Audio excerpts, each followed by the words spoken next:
Hello everyone, welcome back to Beyond the Veil Tarot and Astrology. My name is Candice Marie. Thanks for joining me. Happy Friday, y'all. Hopefully you guys are doing well. We're going to be doing live readings on the channel this evening, so thank you for joining me. Make sure you click the thumbs up, give me a thumbs up, and let everybody know that you can see the stream. Super, super helpful. I appreciate it. So yeah, we're gonna be doing live astrology readings. If you would like to get in the queue to get a reading, this is how you're gonna do it. You're gonna scan the QR code that's right down here. It's gonna take you to my PayPal, and you can make a donation for a reading. We are doing Western astrology readings, and the donation price is $55 for one question. You can ask a question about a specific topic, or a transit or an aspect in your natal chart. We're also doing Synastry for $70. I think 70, 65, 70, I don't know. I forget. It's hard for me to keep up. So we're going to have to check with the chat moderator. Yeah, $70 for Synastry. Okay, cool. What's up, Coco? Hey, Deanna. Thanks for joining at level 3. Hey, David. Hey, Anne. Hopefully you guys are doing well and getting a start to your weekend early. When you sign up for a reading, please make sure that you include your time, date, location of birth, including the AM or PM. If you can spell out the month for me, it's super helpful. And let me know if you make a donation and if your name differs from PayPal to YouTube. Sometimes there can be some mix-ups. And I appreciate your guys' patience because sometimes the astrology readings can take a little bit longer. Yeah, and we'll kind of go from there. I already have a number of people who are in the queue, but are there any level 3 people who would like to cash in on their reading? This is the second week in September, so we've got another couple weeks that are left if you guys want to wait. And that's the beauty of also joining my memberships. I don't know if you guys know that I have memberships. There's 3 different levels. Level 3 monthly membership is always going to come with a question that you can ask during one of my live readings. I'm generally here every Friday evening doing these readings. So nice to see you too, Anne. Hey, Jessica. Let me see if I've got your chart here, Jessica. Give me 1 second if I saved it.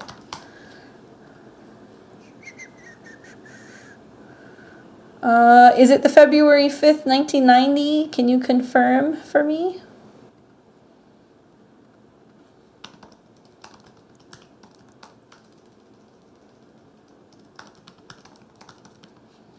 Hey, Edith. So I'll let you guys know who I've got in the queue already. The way that this works is I'll kind of announce a couple names at a time just to let you know that your reading is coming up, so you guys know who's on deck. But we've got Tonga, Wendy, Kara, Katie, and Jalen, who are all in the queue. Cool, I got you, Jessica. Thank you. I'll take you first. What's up, Love Triber? Anybody getting ready for eclipse season? Speaking of eclipse season, I'm not sure if you guys are aware, but this Sunday, I'm actually going to be having a live webinar this next Sunday. Okay, so that's going to be like, what, the 17th? I think, yeah. Sunday, it's going to be at 10 a.m. Pacific time, 1 p.m. Eastern time. I'm going to be having this live webinar that's going to be all about the fall eclipses taking place in October. So we're going to have 2 eclipses, a solar eclipse in Libra. This is the first solar eclipse in Libra as a part of the new nodal cycles. And also we're going to have a final lunar eclipse in Taurus, both ruled by Venus. Lots of relationship stuff and stuff that's kind of going down. So just a heads up, if you guys are interested in joining that webinar, you can click the links in my description. You can head over to my website. You can pick up a ticket in advance. They are a lot more affordable if you buy them early versus the day of. And if you can't make it, no worries. When you make a purchase for the webinar, you get a automatic link and a playback. So if you're working, you got something going on, or you've got plans, maybe you're traveling, you'll be able to see it at a later time. What's up, Paula? I got you. Hey, Coco, I've got you. So looks like we're going to do Jessica, Coco, which is Dina, and let's see what else. And then Paula. No worries, Paula. I'll get you. You'll be number 3. Be the 3rd person. There's that eclipse webinar info for those of you guys who are interested. And those of you guys who already know if you're like a sun, moon, or rising in Libra or Taurus, it can be extra important for you. I think the solar eclipse in Libra, I believe, is going to be, I think, like around 21 degrees. And then the lunar eclipse in Taurus, I think, is going to be around 5 degrees. So if you have any personal placements there, definitely check it out. What's up, Patty? There's going to be some pretty extreme weather over the next week to 10 days, for sure. The sun in Virgo is going to come into an opposition with Neptune. That can be flooding, and we're going to see some squares. So we're going to see some travel issues for sure. So I would anticipate that. Kind of iffy. Has anybody seen some of the radar stuff they're showing where like 2 of the hurricanes look like they're, I mean, I'm not a weather woman, okay? I do astrology, but you see them starting to merge like around like the 10th through the 12th is what it looks like. I saw a weatherman talking about it online, how they start to kind of come together, and it looks like it goes all along the East Coast. Just with the astrology, right? I'm not going to talk to you guys about weather because I don't know that stuff. With the astrology, for sure, you definitely see some pretty significant storms when we see some lunations involving the mutable signs, and any oppositions or squares to Neptune can be storms, can be weather relating to like water, so flooding as well. Megan says, what does astrology Q&A mean exactly? And why has my life changed this year Q&A? So basically, with a donation, you can ask what's going on, or what do I need to know, or tell me about my financial life, my health, my love life, my career, or if you have a particular question about timing for something, or an aspect in your natal chart, I can answer that for you.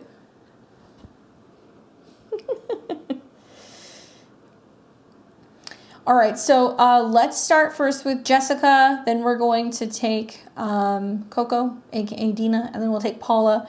If you guys end up signing up and making a donation, please just let me know, and I appreciate your patience. Like I said, we will get through to everybody. Generally, we'll leave this open maybe for about 15-20 minutes, so if you guys want to sign up, I recommend booking your reading now. All right, so let's start with Jessica. What's up, Lisa? Welcome. All right, so Jessica says, wanted to cash in on my general reading. What's coming for love, career, health? Well, let's see which one is the most prominent in your transits right now, Jessica. So those of you guys who are new to doing these live readings, basically the natal chart is right here. It's the inner wheel. And then the transits on the outside, the outer wheel, are going to be what's going on currently. So she's asking me what she needs to know. To be honest with you, it's kind of like 2 things that really kind of come to mind for me. Obviously, you know, we're looking at a couple of different questions you have, but the big one is the Mercury retrograde that's taking place in your 10th house. Now, Jessica's a Scorpio rising, late degree. Mercury is retrograding through her Placidus 10th, so there's a lot of reworking something in regards to work, scheduling, how you're communicating with people in a professional sense, reworking your goals maybe when it comes to your professional life. So that seems to be like really significant in your chart. And what's cool is that this is also about taking charge, like showing up, you know, kind of steering your own ship. So as this retrograde might have you reevaluating what you're doing with your life, what you're responsible for, you know, what you want to be doing work-wise. It's also funneling some trines into your 6th house, which is about health, productivity, and daily routine. So this is kind of like twofold. This Mercury retrograde has been very productive for you in kind of like getting on the schedule or getting on track or kind of figuring out what the bigger picture is when it comes to your work life. But also it can be about making better decisions and choices on a professional level to create more of the schedule that you want, more of the life that you want, more of the routine that you want, and taking responsibility also for like healthier habits. That seems to be the big theme when it comes to looking at your chart. Now, obviously you've got like this like mega Capricorn stellium. So anybody who's got any personal planets in Capricorn throughout this particular Mercury retrograde is also really benefiting because Mercury is forming trines to your second house. So the second house can be about self-esteem, resources, money, spending power, but also what you're eating. So as Mercury is reorganizing something about your responsibility, it's helping you be healthier, more so productive. It's also helping you really kind of get things in order so you can have more physical control over your resources, your spending power, things that you ultimately end up like buying or consuming. So pretty decent retrograde if you ask me. From the perspective of Aquarius, this is 8th house from your sun, right? So obviously this is about some kind of change. So there's a change going on in how or where you're working, or a change with your schedule, or maybe even with bosses or superiors. You could listen to your, you can listen to Scorpio rising, but you are a late degree. So you may also want to listen to your horoscope for Sag, because this is primarily taking place in your 10th house. Now in a couple days time, we're going to see that there's a new moon. So you're setting new intentions when it comes to work.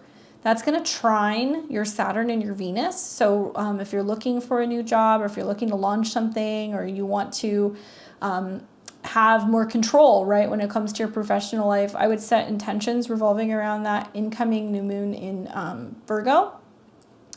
It'll also be in a trine to Uranus. So it looks to me like it's setting up what's going to be 6 months of just a very productive period of time. And obviously when planets go through the 10th house, there's like a lot of like career action that's taking place. And if we look at this from whole sign, Venus is now direct. So that's also really positive, because a lot of the horoscope for Scorpio rising with Venus retrograde in the 10th house was something slowing down and getting reworked about work. But in many cases, this can be about like learning something new, reevaluating your beliefs about your career, learning more about marketing, and then, getting ready to kind of proceed forward and make some of these changes.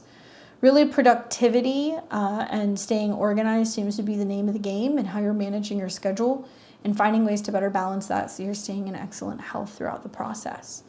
Love stuff, you got to see some big things happening with your Venus. I do like that you have a new moon that's going to be trine your Venus and your Saturn. So to me, it seems like a lot about feeling in control of where the direction of where your life is going. You might want to see more kind of towards later in the year when you start to have, planets that are going to be transiting your Venus, and end of October, you're going to have an eclipse in Taurus. That's going to be more relationship time. But also in this next year, I think I remember telling you the Jupiter-Uranus trine that you're going to be having to your Venus is when your relationship stuff is going to start really kind of kicking off more. And then next year, you're going to see Jupiter and Uranus kind of coming up on your descendant. At 27, it seems to indicate that there may be more than one person you're considering, or maybe you meet somebody online or while you're traveling. And because you have your 7th house ruler in the 2nd, you meet them when you're in a state of feeling complete on your own, right? But that'll be a turning point. Definitely October through about January, I could definitely see some more relationship stuff that could be setting up for you. Okay? Hopefully that's helpful for you. Thanks, Jaylon. I got you. Hey, Patty. All right. Yulia, what's up? Hey, Lisa. Hey, Marcia. All right, so that was for Jessica. Let's see, who else do we got here? We've got Coco, aka Dina. Let's see.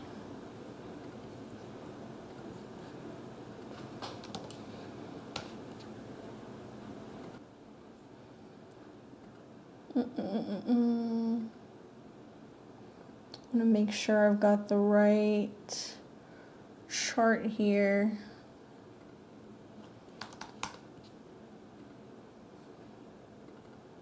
There we go. This is right, Coco? The December 1st, 89? Good luck, Jessica.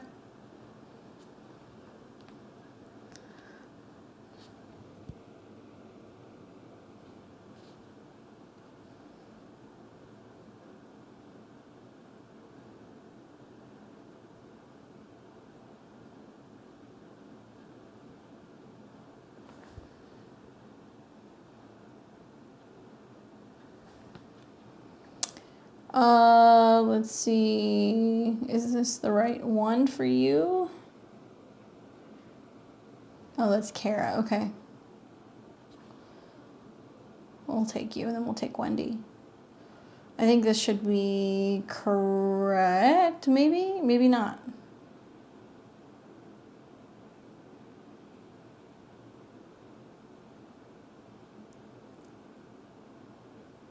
Oh, I see you. Okay, never mind. I got it.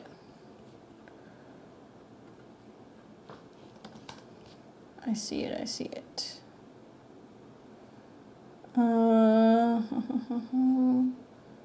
Let me see. I'm going to have to create a new file for that.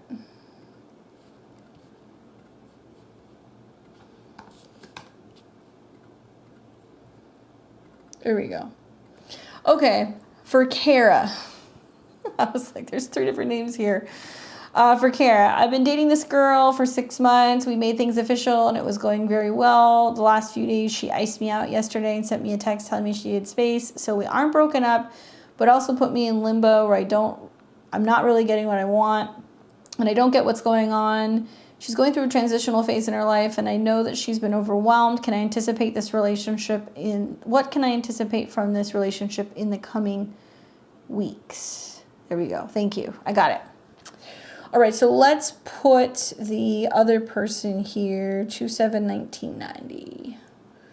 So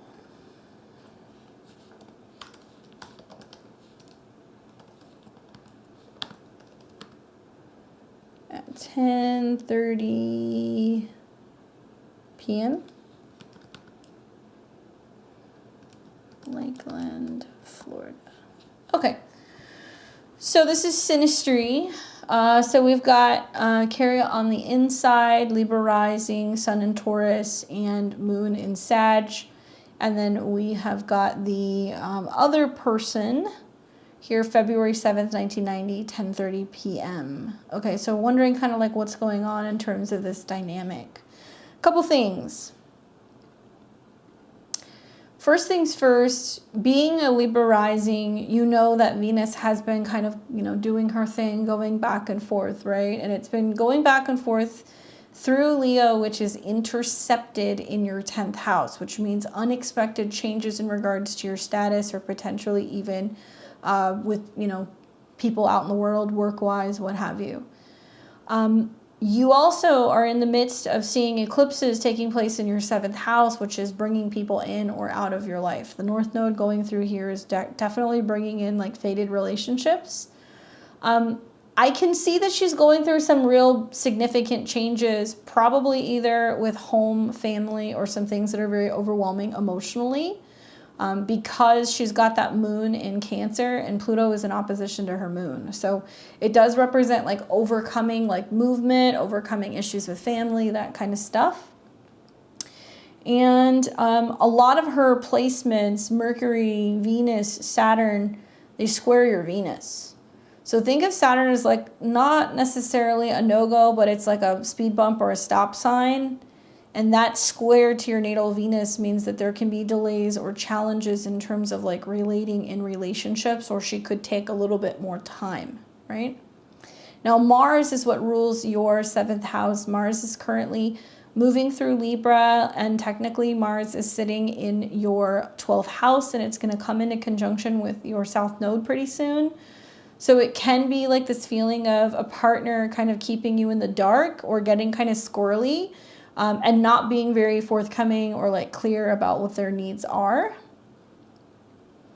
So let's flip this around. Let's look at her chart, also Libra rising.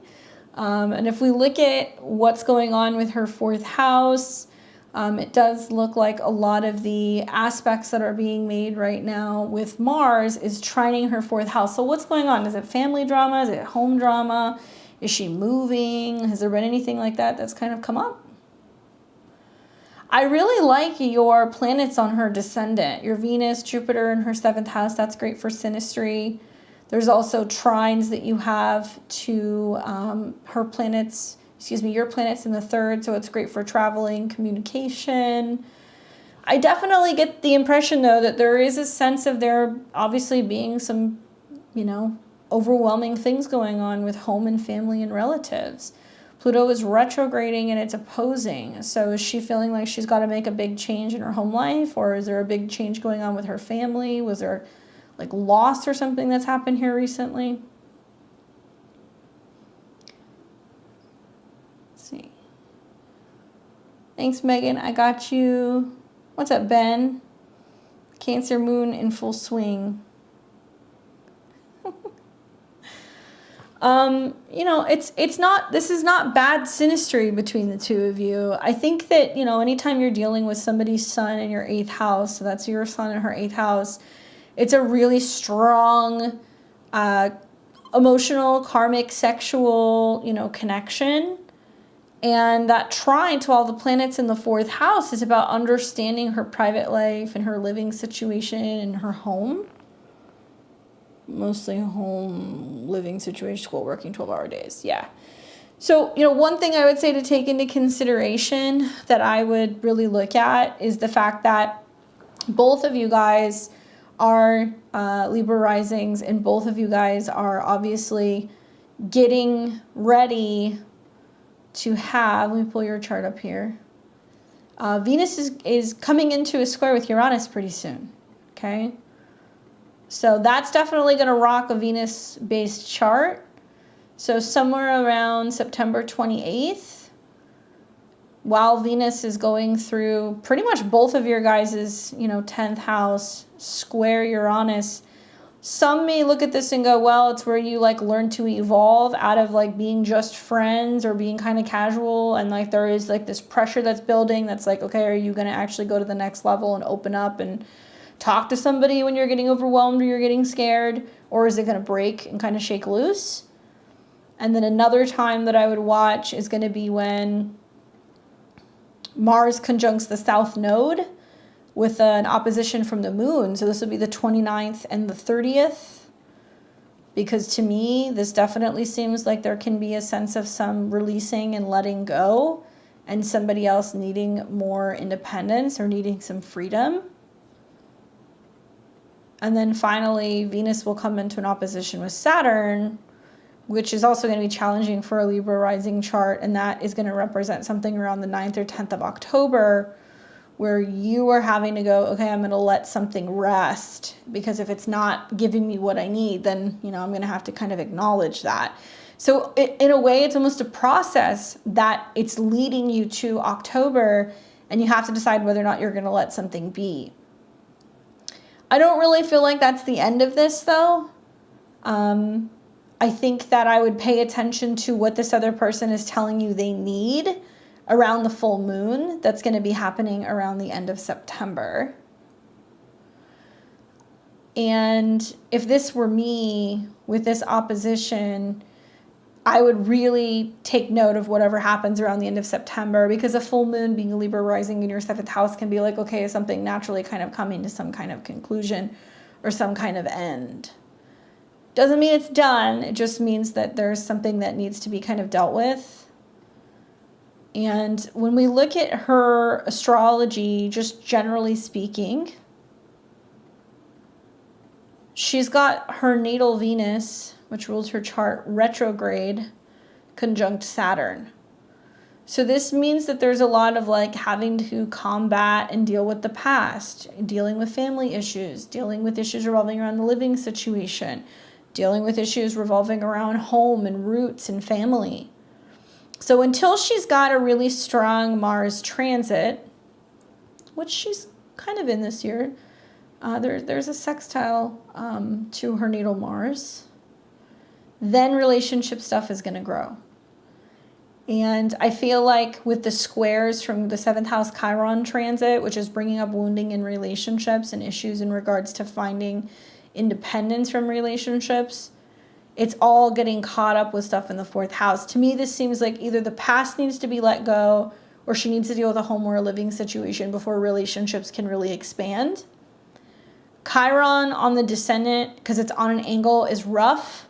And also the fact that Chiron is now kind of locked in a square with her natal planets in the 4th house. It's like where the past keeps coming back up and it's like overwhelming her and it's not allowing her to fully move forward.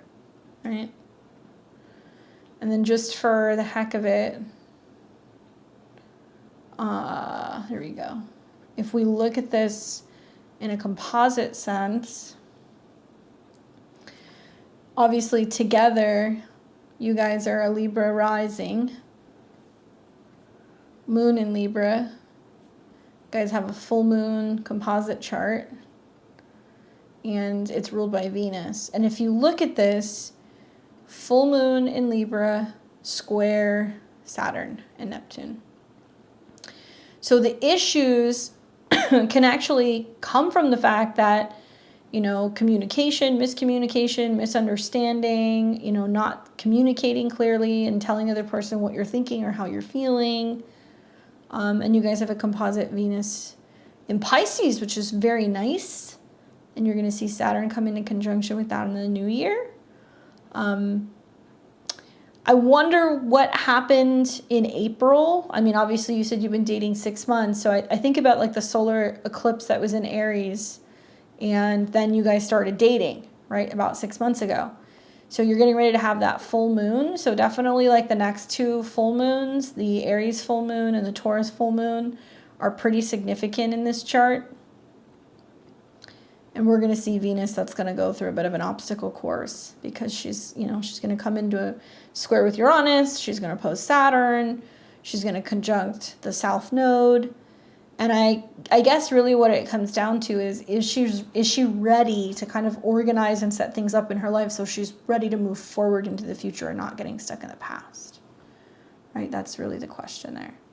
So I think the synastry is great. I think when I look at some of the composite stuff, though, it tells me that there's always going to be issues revolving around timing, and whether that's like right person, wrong time, or scheduling, or not feeling like you have time to yourself, so then it creates some kind of stress in the relationship. And the hang up here based off your composite is communication issues and really taking time to sit down and like work through some of that stuff, right?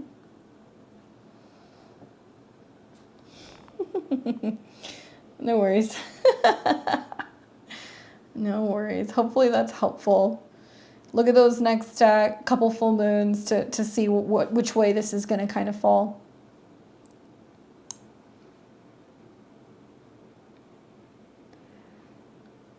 What's up, MV? Did you want to hop in here and cash in for your weekly or your monthly? I can add you to my list. Let me know. All right, let me finish up my level 3. So let's take Paula and then we'll do MV. What's up, Paula? Did you have a particular question for me?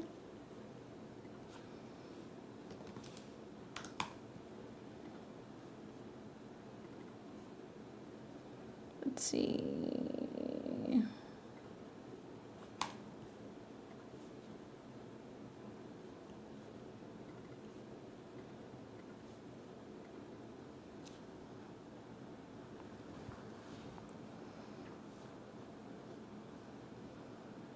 So Paula is a Sag Sun, Gemini rising, moon in Taurus. Paula, how are you doing with all these mutable squares, my dear? Mercury retrograde in your 4th, square your ascendant, square your descendant. What's going on in terms of changes in the home front with kids or family? Are you reorganizing something? Are you having to reevaluate something about your physical space or your home life or your schedule? This looks a little tricky, a little frustrating because it's kind of a part of a grand mutable cross where because you are Mercury, the changes that are going on either at home or with kids are impacting relationships, impacting work, impacting you physically. So you're kind of in this like time where everything's getting ready to shift. Everything.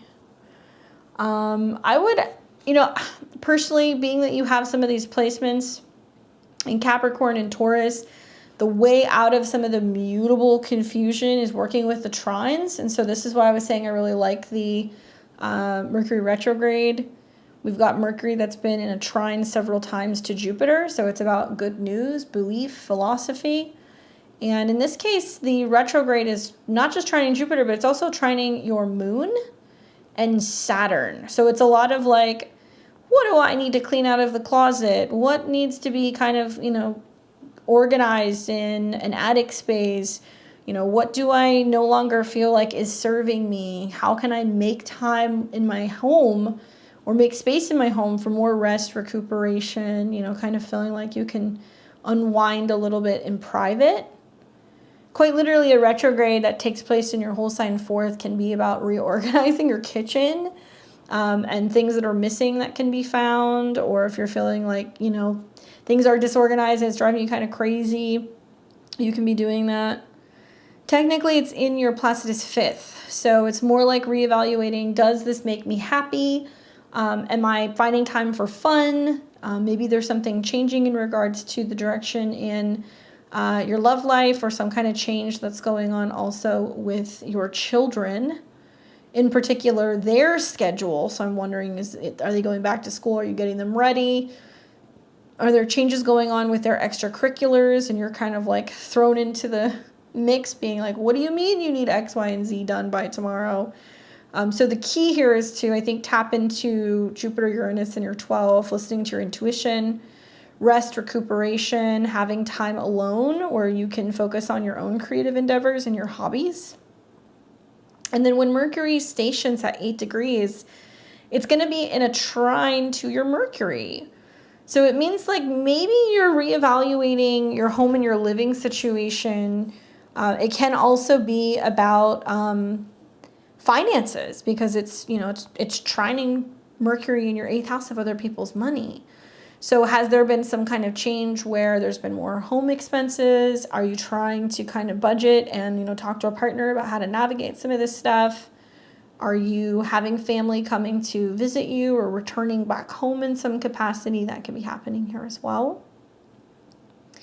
But the squares, I think, to your sun tells me that the challenge is that you're trying to find ways to kind of get things in order, but it doesn't always resonate well with other people, right? So sun can quite literally be husbands, boyfriends, fathers, sons. So communicating with men looks a little frustrating during this particular period, especially if you have a couple of sons, which I know you do. That could be another way that this can play out. And you've also got this eclipse coming soon. So I know we're not there yet, but we start feeling the eclipses a few weeks before they show up. So mid-October is when the first eclipse is going to appear. And I think about how these eclipses are going to affect your chart.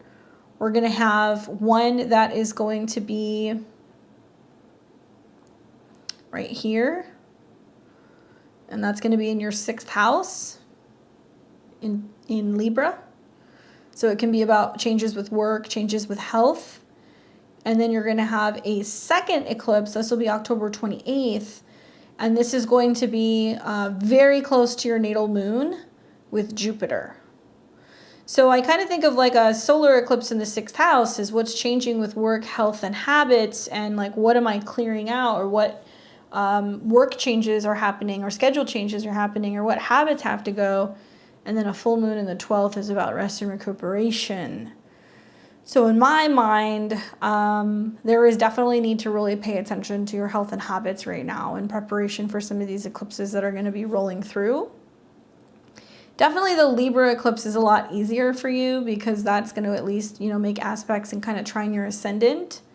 But this is the one that might feel a little bit more challenging in the 12th house. That is definitely more about taking time out, resting, having time to yourself, practicing some kind of spiritual practice. It might have you feeling kind of squirrely. Might be a good idea to come back next month for your monthly and look at your lunar return for October. We can actually cast the lunar return chart and see, because that's right before we have right around the time we have the eclipse is going to be kind of factored into your lunar return. So we could look at that chart. We could see, well, what house is the moon in, and where is this kind of like big, energy kind of coming from? But for right now, it's a lot of what needs to change in preparation for some of this stuff. And whenever you're dealing with the 6th and the 12th house axis, This is about work and service and rest and recuperation and finding the balance.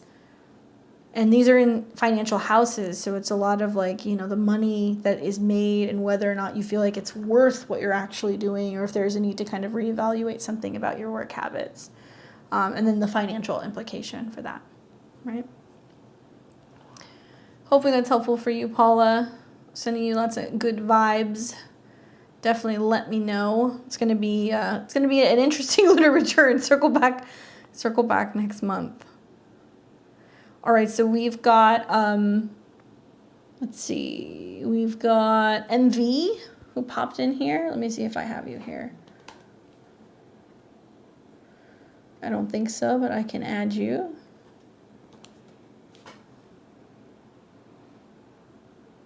Hey Dina, you gotta send your info so that way I can plug you in. So let's see. MV, September 14th.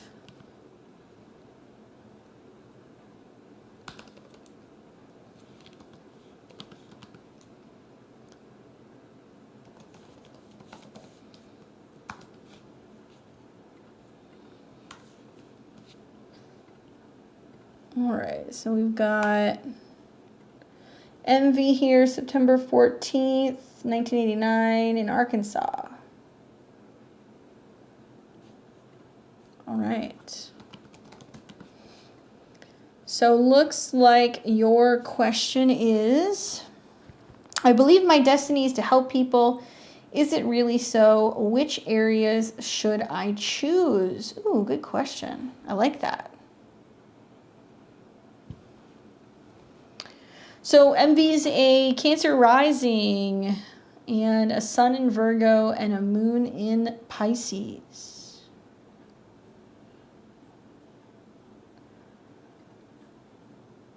Let's see. Some people are asking questions about who's up next.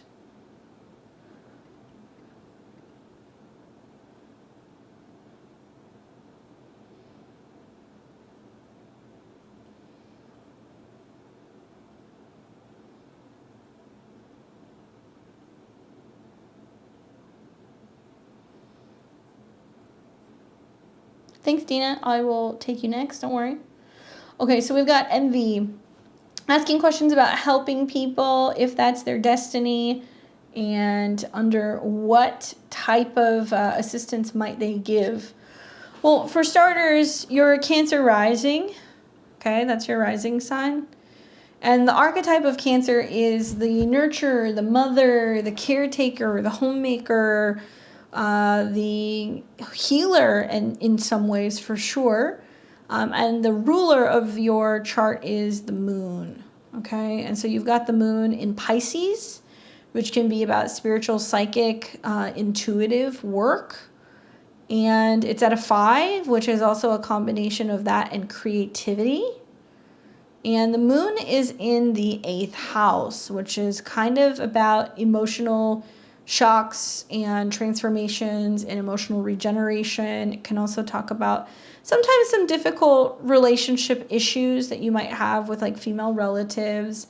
And it talks about just shedding skin emotionally throughout your life, or lots of changes in regards to your home or your roots, right? Now, help or being of assistance is generally connected to the 6th house. So the 6th house is healers and caretakers, and also it can be about entrepreneurs when you have Uranus here. So the reason why I started with talking about your moon is because your moon is in a sign that talks about helping people through crisis emotionally, and using your intuition to help guide you in that process. I see a lot of financial, investor type people who have that. I see people who also deal with psychology and trauma and healing in that form with the 8th house moons. Sometimes I see people who want to do psychic surgery or some kind of spiritual healing with that placement. But your moon sextiles all of this Capricorn, which means if you create the routine and the foundation, or if you're willing to be of service, and a lot of that is connected to your Saturn's return, it gives you the skills, the tools, and the willingness to be able to do that work, right? Now, in the case of your career, Mars rules your 10th house and you have Aries, which is very entrepreneurial. Right now you have the North Node going through there. So you're going through like a 2-year period of trying to figure out how to build yourself and how to create something new for yourself. And Mars is in close proximity to your Sun in the 3rd house. So you might help people through communicating, talking, writing, blogging, something of that nature. That's how you help other people, right? And it's conjunct the Sun. So that tells me that you could make money through communication, speaking, writing, or processing documents. Although that doesn't sound like the most exciting. And I think you're a little either unsure or maybe you waver and you go back and forth about what you're meant to be doing right now because Neptune is in an opposition to Mars. Mars rules your career. So you're going, what do I believe I'm here to do? What is my purpose? And so something you'll be learning over the next 2 years as Saturn and Neptune come together in the 9th and it opposes your Mars is that you need a strong focus and faith or a mentor or a belief system to kind of help ground you in ultimately what you end up doing. Perhaps it may be like a 2-year process before you're like fully taking clients regularly and you're established. But what is working in your favor is all this year Saturn is sextiling your 6th house. So you're willing to do the emotional work necessary and maybe even training to kind of get the show on the road to be able to do these things, right? What else? Throughout this year, Saturn is going to be in conjunction to your moon. And that's a big deal because the moon is your chart ruler and it's the most sensitive part of the chart. So Saturn tells me that you're going through challenges in relationships or relating to other people, and you're trying to change and transform the way that you look at that. Maybe you're dealing with some karmic things in regards to your relationship life.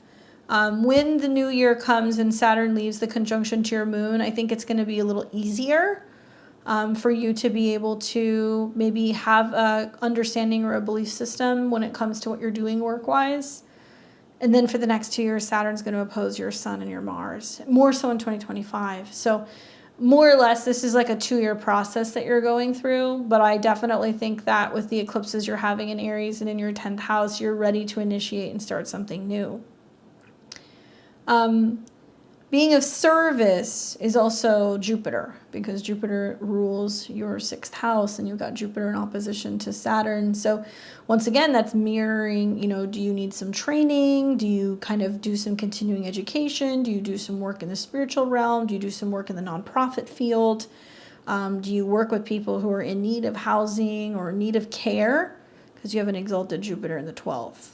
And helping people who might be like facing homelessness or feeling like lost, right? And they need somebody who can kind of help them with the faith. But I think the most help you're going to provide is going to be talking to people, working with your community, could be working with your hands, right? Because the 3rd house is hands and hands-on healing. That could be another way of doing it, especially because you do start to have the trines from your Sun and Mars to the 7th house. Now, in particular, your Sun is at a 21, so that's kind of like a saggy, kind of preachy degree. And Mars is in Taurus, so that's about money and pleasure and resources. So could do some crystal healing, right? You could make like some bracelets and stuff that people could put on their hands. You definitely might consider looking into Reiki. You might consider, looking into doing some like talk therapy. That might be something that you might do as well. And I definitely think finding a practice or a belief system or even like a teacher or a mentor over the next 2 years can be really helpful in helping kind of ground some of this stuff out and help you really start applying things, right? But you're born in 89. You are about to have your birthday and you've been in a 10th house year all year. So likely with some of the Mars transits you've been experiencing, you've been really adamant about wanting to kind of start learning something new or like trying to do some kind of new business, maybe even online. And once you have your birthday, you're going to move into an 11th house year ruled by Venus. And Venus is going to swing through here. So I think you might start a group or, join a group, or there's going to be something like that that's going to be taking place in the fall. Okay, so you're going to see a lot of change there, and also in Capricorn season, and then also in the spring. And there might be something that's really evolving in the spring for you in terms of being able to kind of feel like you're connecting with a group of people and being able to do some of this, type of work. 11th house here is definitely well received after the last couple annual perfections. So it's definitely going to be more about connecting with communities and being able to share with people some of your intentions in being able to help heal. I love that moon trine Venus, trine Jupiter. You're so intuitive. You're so tapped in. And I think it's just a matter of using your intuition to help kind of guide helping and working with other people, right? Hopefully that's helpful in giving you some insights and some ideas of how you can kind of best use your abilities and wanting to help the collective. And I think we had one more. Dina, who just joined. Dina, just you can just type it in. I'm going to put your info in. Thank you for joining level 3. I appreciate it. You can just put it here. If you joined the memberships, you're going to have to type it into the chat box. So you are April 7th, 1995. And what is that? 9:30? 10:30? p.m.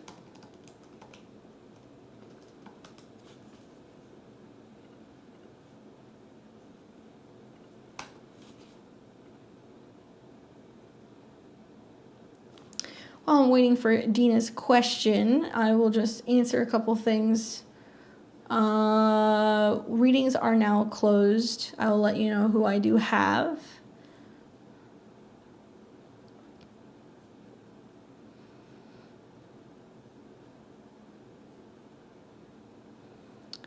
We've got Katie, Jaylan, Yulia, Megan, Stacy, Katia. That's who I've got.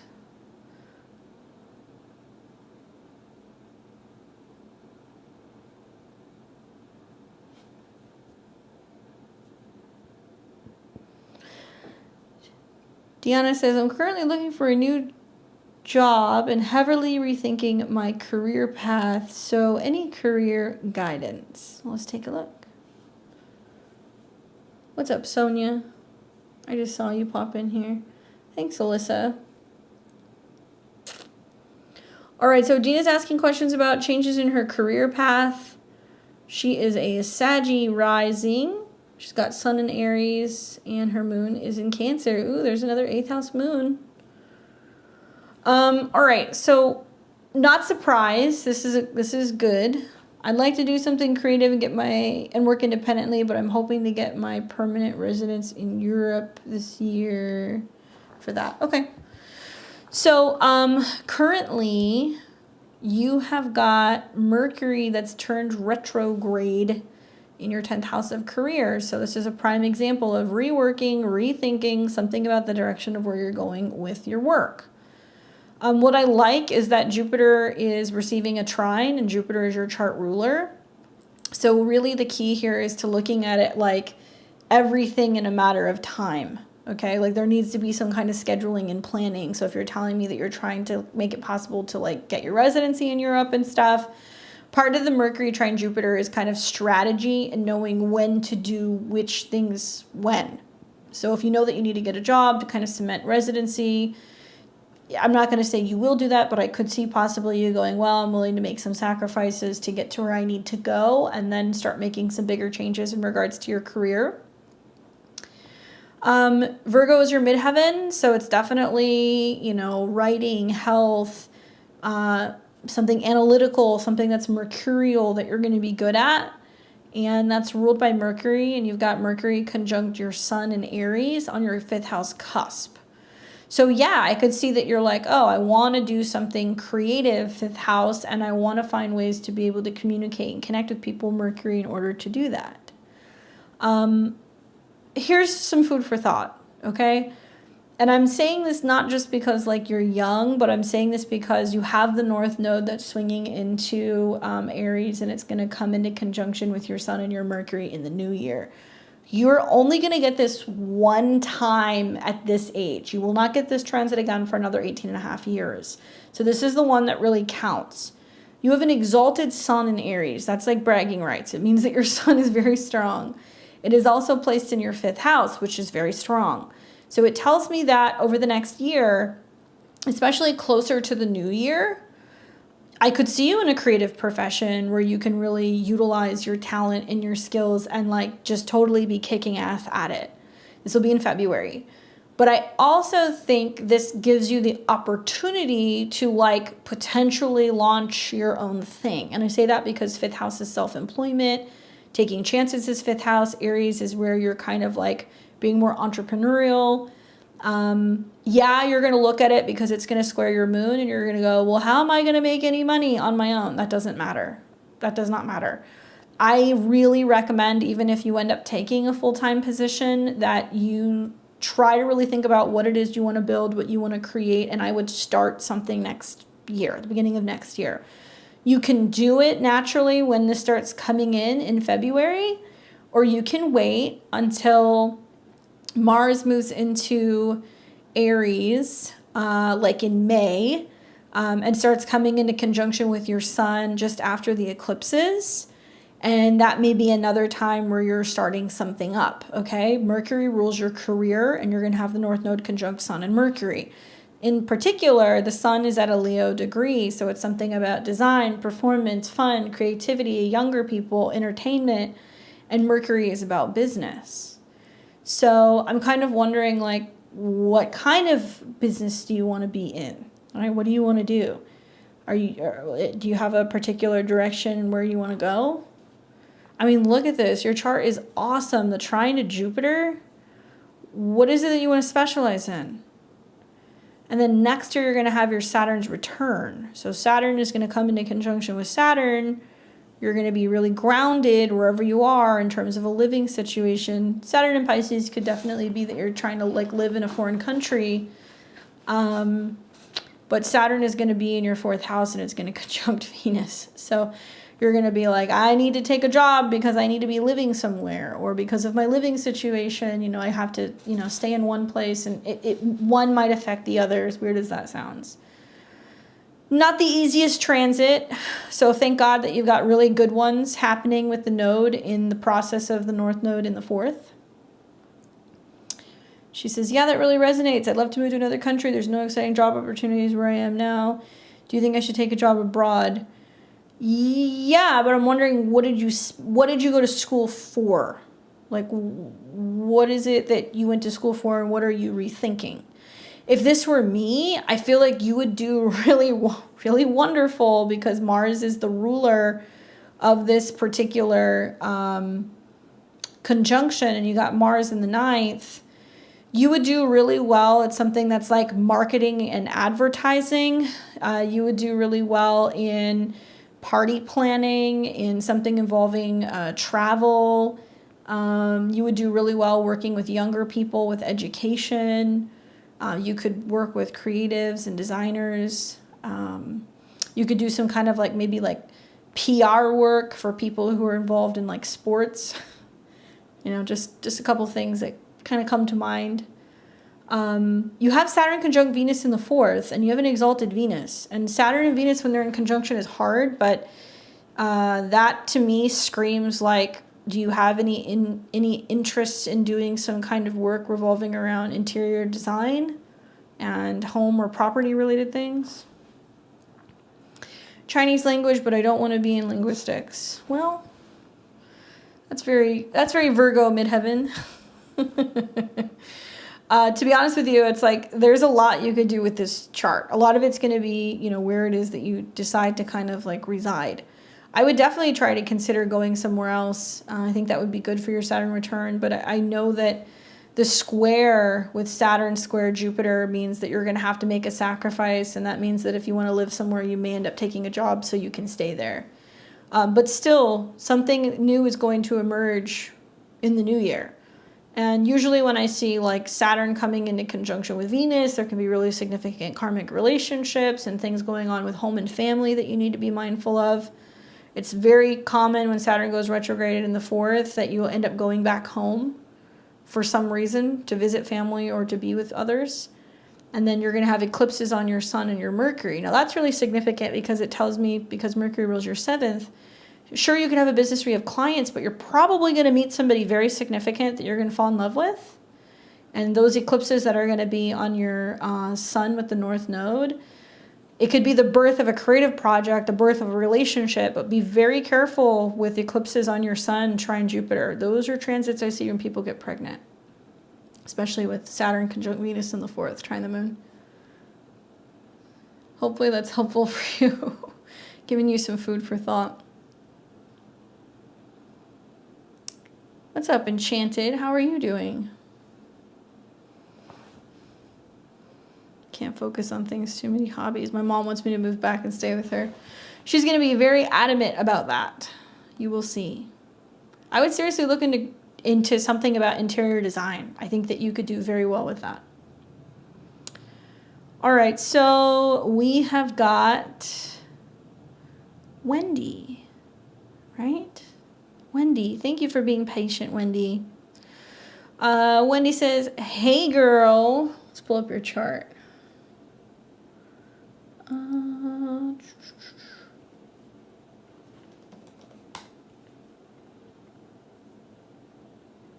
There we go. My favorite Cancer Capricorn combo. Okay, so Wendy says, hey girl, is there love or promotion coming in? House, anything exciting? I'm going to be in Vegas on the 17th. I need some fun for sure. Love ya. All right, let's take a look. So we've got Wendy here, Cancer Sun, Capricorn Moon, Gemini Rising. Well, how's this retrograde going? Are you feeling like squirrely, like you need out of the house? It's funny that you asked me, let me see, go back to your question. She says, love, promotion, or house. Well, you don't have too much going on with the love stuff, although Mercury, which is you, is in a trine with Jupiter. So if there is any love stuff, it's likely coming in a secret way, or it's coming behind the scenes, or someone that you have a feeling that you're going to hear from, and then you hear from them. So something like that could potentially happen. Mercury is trining Jupiter several times. I definitely think that the Mercury retrograde for you is like I said, getting squirrely, feeling like you need out of the house. Mercury has been in conjunction with Pluto and Uranus. So I do feel like that's like you kind of going like, I need a break in my routine. I need out of the house. That can be bringing up issues in regards to the house, being like, do I want to stay here? Do I want to change directions? Do I want to move? Right? And then Mercury is in opposition to your natal Saturn and Chiron. So there's a lot of like, what's not sitting right with me right now at home or in my private life or emotionally? And where do I need a little bit of a break from work? So I like that while Mercury is retrograding, square your nodes, you're like, I'm getting out of the house. I think that's a good move. Although, take into consideration, Mercury retrograde can create some delays in getting around. And I'm looking at your Venus return that's coming up here. So right around like September 11th, you're going to have a Venus, Moon, Mercury conjunction. That can bring opportunities for talking about positive changes with money, resources, connections with other people. And that's also going to be coming into a sextile with your natal Jupiter. So like negotiations, planning for trips, talking sweetly, that kind of opens the door on the 11th. And then your third and final Venus return, you had now 3 of them because Venus has been retrograde since July, will be on September 16th. So I love that you're actually, right when your Venus return is hitting, you're traveling, third house. Are you taking a road trip? because you got Venus at a 15. Wondering. On the 17th. Perfect. Great timing. That's so awesome. So here's Venus still at 15 degrees. You're in Vegas. And the third house is about hands. Venus can be about money. And it's in a warm sign. And then you've got Venus in a sextile with Mars. Here's a little tip. Rub the money in your hands before you put it in a machine. I know that sounds weird, but fifth house is gambling and Venus is in a sextile to Mars. Celebrate before you win, obviously. But a day, I don't know how long you're going to be there, but that's a decent day if you're gambling earlier in the day. Losses can come at night. But when the moon moves into Sag, and it opposes your Jupiter, and it's starting to trine Venus, the 20th also could be a good day for gambling. But hey, Venus is square Jupiter. So it's about having some kind of faith or belief that something is going to pay off. But I love that right when Venus comes back around, you're traveling. That's a great way to celebrate Venus's return, right? And then, you're going to have to wait until Mercury goes direct and comes out of an opposition with your Saturn. Likely there's a sense of feeling a little like not pleased with your home base, or like waiting for there to be a change potentially that could be happening at home. That doesn't really come full circle until after the 27th. So it may very well take that long.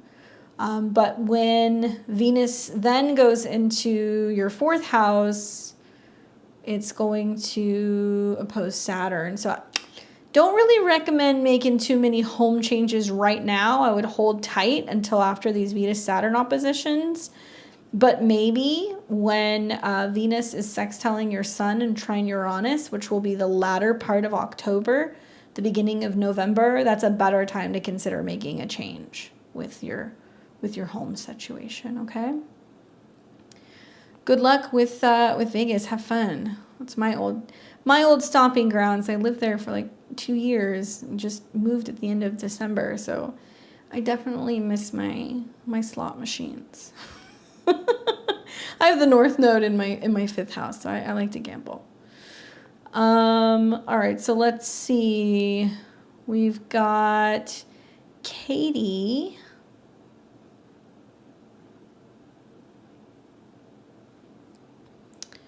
Let's pull up Katie.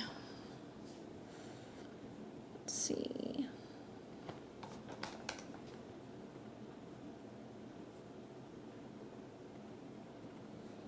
There we go. And I think that was, yeah, there's 2 there. All right, so let's see what Katie says.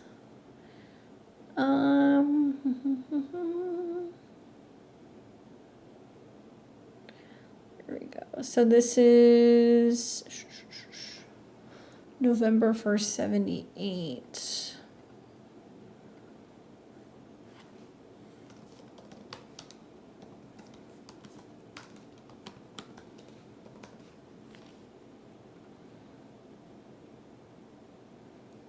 And 11:30 p.m.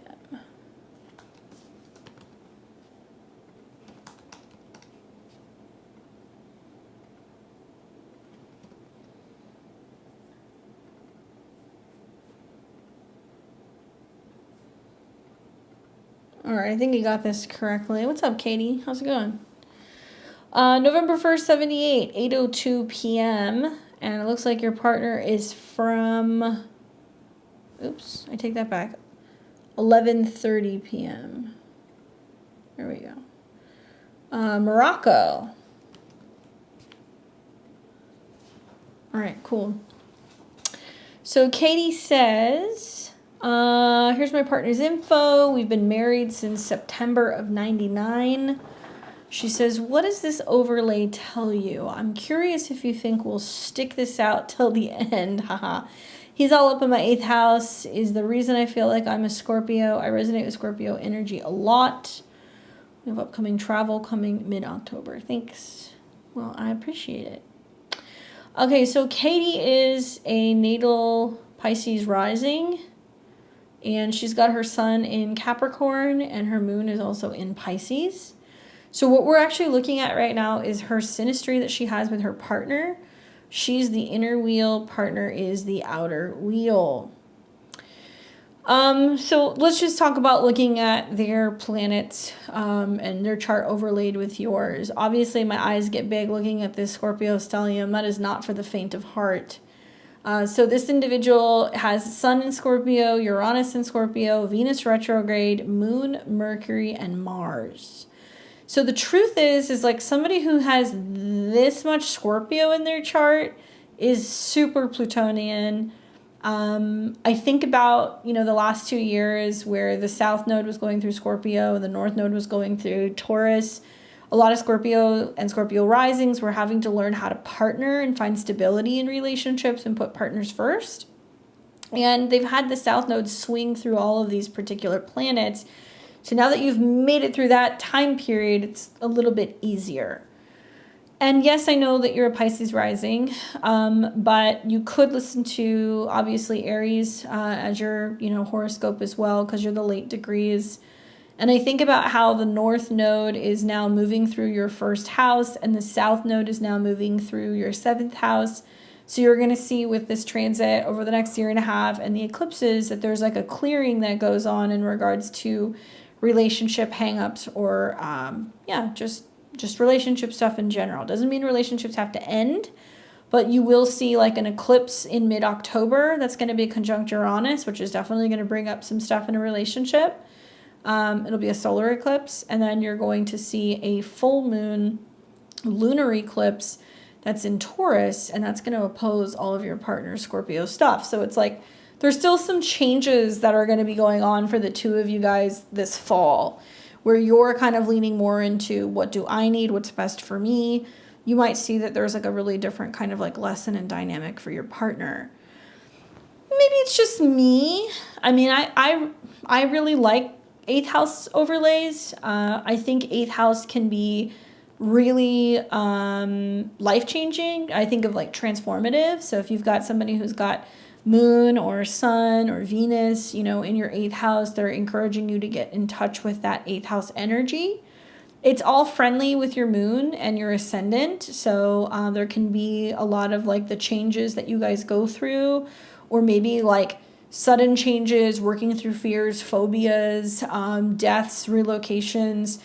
All of these things can actually bring you guys closer together, right? So that there is some sense of like really going through a lot of like life-changing experiences with this person, which they handle better than most people because they have so many planets in Scorpio. So they help you embrace change, basically.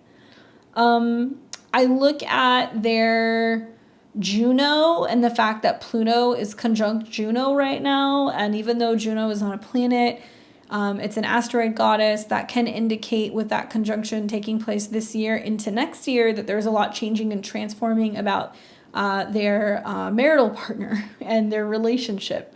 This is 4th house to the sun, so it could also be like changes in the home dynamic, right? South node ascendant, north node descendant. I see that a lot for partnership charts. So it's them kind of coming into your life, showing you how to do your 7th house, basically. I like it. I mean, it's intense, that's for sure. But at the very least, I mean, it is trining your South node, trining your moon, trining your ascendant. So it feels like very emotionally connected. When I flip this around and I look at their chart, so they're a Leo rising with all this Scorpio in the 4th. Interesting that they're from Morocco, the desert, right? It's a very like Scorpio type of country. And I think of like, I mean, obviously you're going to know better than me, but there's some interesting stuff here with like the relationship with either the homeland, with the mother, maybe even with just their family roots and their lineage, all those planets in the 4th house. Usually Sun Uranus, people are really kind of like, you can't tell them what to do. So there can be like some restlessness when it comes to the home front, right? Sun Uranus in the 4th. So I wonder, like, do they want to move a lot? Do they want to leave home? You know, obviously their astrology can change a little bit if they've relocated. But all that Scorpio in the 4th house, I mean, you know, right now Uranus is in the 10th house opposing all of this. And Uranus rules their partner. So it means, like, you know, their partner wants change in status, wants change in regards to career. They may have some career things that are going on right now. And so, you know, it's not necessarily just the overlay. I think it's the fact that this person has been in Uranus opposition for the last couple of years. Now Uranus is opposing the moon, which could quite literally mean, you know, changes emotionally for them or on the home front or with women in the family.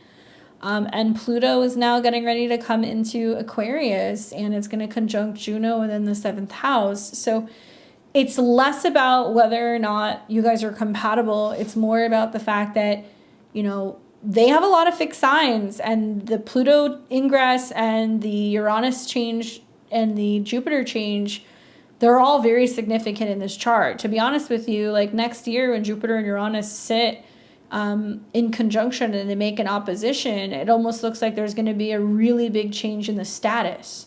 For some Leo rising charts, it's not getting divorced. It's just huge changes with what one person is doing for a living, or maybe they start a new business or they go into business with their partner. But I would be learning about Uranus in opposition to the moon, Mercury, Mars.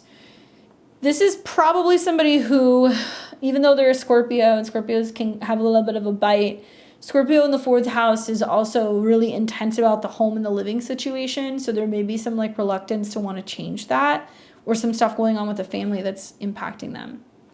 Anyway, you know, what really is probably the most interesting is that you have all these planets in their 6th house, which means like you're here to help them. You like to help them get organized. You like to help them with work. You like to kind of like assist them in some capacity. All that Capricorn in the 6th house is really helpful. It's friendly with Scorpio, so I like that as well. And you guys both have a moon 8th house overlay. So themes of changing and transforming your home, being really open and raw with your emotions, helping navigate through transformations financially and also with like family death can be a theme.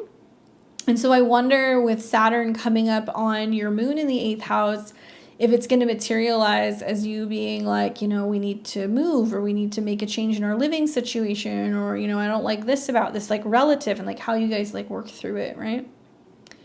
Over the next couple of years, Pluto will enter into the 7th house, but that's still a little bit of a ways away. And really, I'd be more focusing on aspects between Uranus and the Sun.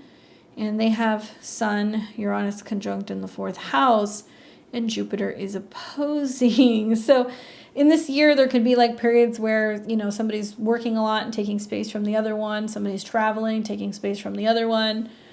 Could this mean, with Sun, Uranus in the 4th house, that at an older age, there is a separation or a divorce? By technical terms, yeah, because Uranus is divorced and the Sun is there. But it doesn't necessarily have to mean that. I'd actually be looking more at like Juno square the Sun, Uranus, and whether or not a partner is kind of getting impatient with the fact that they want to stay in the past, or they don't want to make a change, you know, something like that, and getting them out of like their comfort zone. Usually that much Scorpio in the 4th house, like they don't want to move, or they don't want to like let the light into the house. They want to kind of like, you know, hang out in their cave. And so their astrology says that that's not what gets to happen. Now there's going to be a partner that either wants a home change, or there's going to be some big career status changes that are pulling them out of the home and putting them into like the public eye, you know, or at least into work, right? 10th house. But yeah, definitely like when I look at your guys' charts separately, you know, over the next 2 years, Saturn's going to hit your moon. You're going to feel like you definitely need some of your own space. And then you're going to have Saturn hit your ascendant. So I think that if both of you guys are equally taking time to develop either your needs, your interests, your career separately, it can actually be helpful, and it can really reflect what both of you guys are going through individually in your own charts and allow you guys to stay together. But start listening to Aries rising horoscopes, because it's going to tell you straight up through these eclipses that the focus is on what you need. And the South Node in Libra is not that you're taking space from relationships, but that, you know, there is a sense of not being too giving when it comes to other people, if you're sacrificing your own needs. So interesting that you have a 10th house stellium, and your partner has a 4th house stellium. It's like your daddy. They have all that Scorpio. They like to think that they're in charge, but really you're daddy in the relationship. So those the dynamics right now with some of the squares in your chart, which is making you feel like you need to and want to be in charge, is going to start definitely coming on very strong. Hopefully that's helpful for you. All right, so let's see, who else do we have here? We've got Jalon. Am I saying that correctly? I'm going to scroll back up. I know that you... Where is it? Yeah, Jalon. Studio City.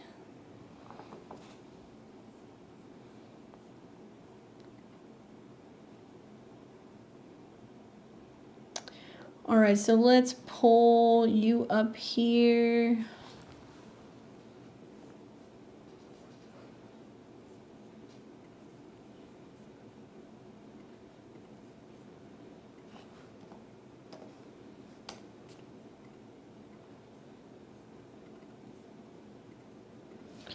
All right, so you're August 24th, 96.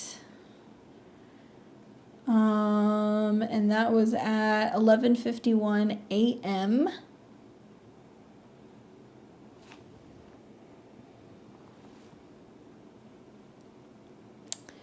I would like to ask if you can give me a general reading for tonight, if I should be aware of the upcoming new moon. You got it. All right, so let's do general. Let's see what's going on with Mars here. Ooh. So you're a Scorpio rising, so you're ruled by Pluto and Mars. And whenever I do general, I look at what's going on with your chart ruler. Mars is on your north node. More so tomorrow. It's kind of setting up today, but 8 degrees. And Mars is about you. It's on the north node where you're connecting with other people. This is ruled by Venus. You've got Venus in the 9th. You're connecting in a group sense, 11th house when it comes to faith and philosophy. You're getting a reading. Cool. Pay attention to today and like tomorrow-ish. Because as Mars hits the north node, it's about taking some kind of action, going in the direction of where you're meant to go.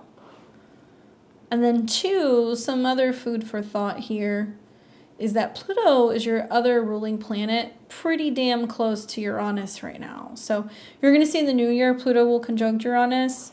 I wonder if this is going to be pushing you to move, 3rd house, relocate, learn something new, make a change in how you're learning, how you're communicating, changes with vehicles, changes with relatives, particularly cousins or siblings. And you've got Saturn in opposition to your sun, my goodness. So there can be this feeling of like a lot going on either emotionally or on the home and family front that you're feeling like is kind of weighing you down a little bit when it comes to really being able to do what you're wanting to do when it comes to your career. It's a pretty strong opposition. It'll be done in the new year, and then you should see some things kind of move forward accordingly. Now, if that's how you're feeling, or you're kind of like trying to redirect your energy when it comes to your professional life, this next new moon that we're going to have is going to be in Virgo. Technically, it's going to be in your 11th house. So this is about your goals, your hopes, and your dreams, ruled by Mercury. And Mercury is getting ready to go direct in your in your 10th house. Now, what you'll hear for this new moon for Virgos is like new moon, new you. You can set new intentions. You can, set new goals. But you're going to be having this very close to your sun. So I almost feel inclined to tell you that the next week is about really sitting here and reevaluating and asking yourself, what is it I want to do? What are my goals? What am I here to achieve? How can I kind of get things in order and make this possible? When this new moon comes in, Mercury is going to be in a trine to your moon and Jupiter. So it's really about faith, and it's also about you looking at, ways that you could potentially open up the likelihood of making more money. Moon, Jupiter, if you're an educator, that's really awesome. I think that's a good move for you, to be honest with you, because you got Mars and Venus in the ninth. But I think that this might open the door to you considering like other locations which you may teach at or through, or trying to potentially renegotiate something. I could see room to renegotiate a current job now, and I think this is going to come back also in December. So if you decide to stay there, you might be able to renegotiate in December. That's very possible. And yeah, I mean, to be honest with you, like, look, Saturn in the fourth house is a difficult one, but all year long, it's trying to get your attention and trying to get you to focus on like what you quote unquote need to be doing at home. And whether this is like your family needs you, a relationship needs you, a kid needs you, or you're just feeling like emotionally kind of like burnt, just you're kind of burning the candle at both ends. Saturn wants you to be really focused on doing the emotional work necessary and not letting yourself just like let work get in the way, right? Venus is also going to come into conjunction with your sun, which could also be an offer, but likely it's going to be further away from home or like in another part of town or something like that. That might come up in early October because you're going to have Moon, Venus conjunct your sun, career. Venus is other people in opposition to Saturn. Or you might feel like, oh, I need to actually commit more to what I'm doing work-wise, even if I'm not home as much. And then I would also look for when we have the eclipses, because both of the eclipses are ruled by Venus. You're going to have one here with Venus on your sun. And I wonder if this is going to be you considering like making a change in your schedule or maybe going back to school in some capacity or like doing some continuing education. And then you're going to have on October 28th a lunar eclipse in your 6th house, which can be a new job or a completion of one job ruled by Venus, and Venus is in your 11th. So these eclipses look like they're really trying to help you like make the change. I've considered reworking my schedule with my current job as well as moving to teaching high school students. I have 3 kids here many as well. Yeah, so Scorpio rising. Saturn in your whole sign 5th is kids, but it's in your 4th, which means they need you at home, and it's in opposition to your sun, which is your job. This isn't going to change much until the new year. When Saturn comes out of your in opposition with your sun, it's going to get easier, and then Saturn's going to trine your ascendant. My advice is try to renegotiate what you got now, or if you're deciding that you want to go to like a higher level of education, you could do that because Saturn's going to start trining your 9th house. Higher levels of education is the 9th house. High school, where the North Node and the eclipses are going to be, 5th house. So that's another option.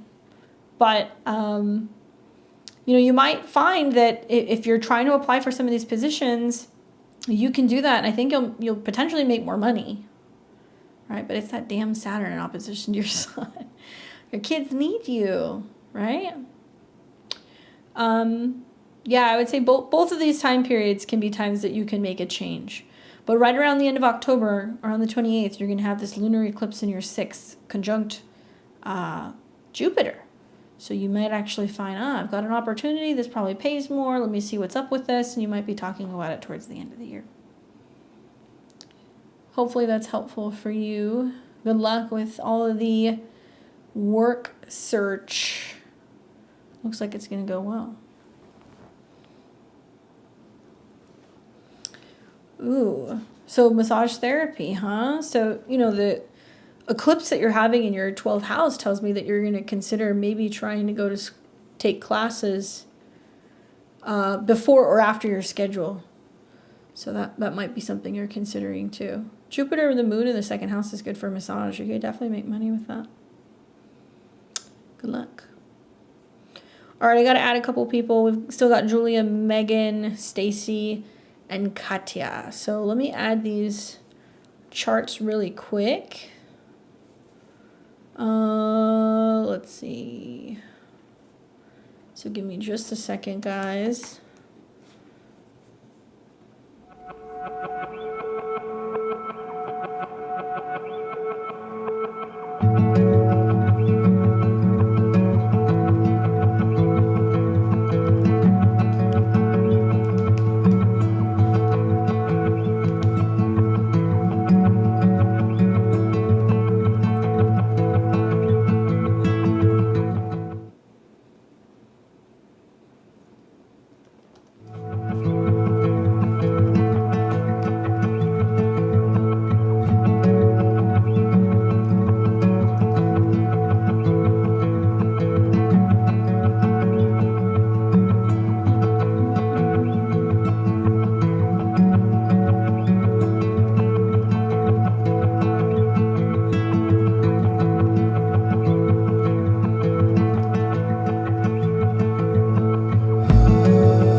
from.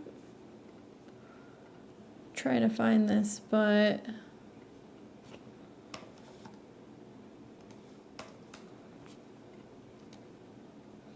for some reason it's not coming up. That's in Ukraine, right?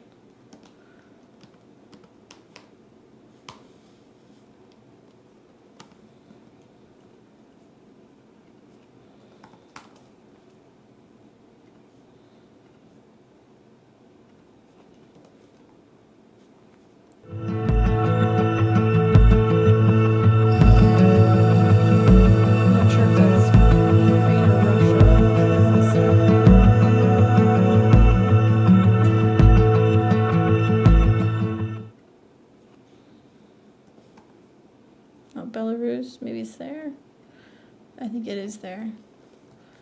There we go. Never mind, I found it. All right, so that is 1:46 p.m. All right, so we got that.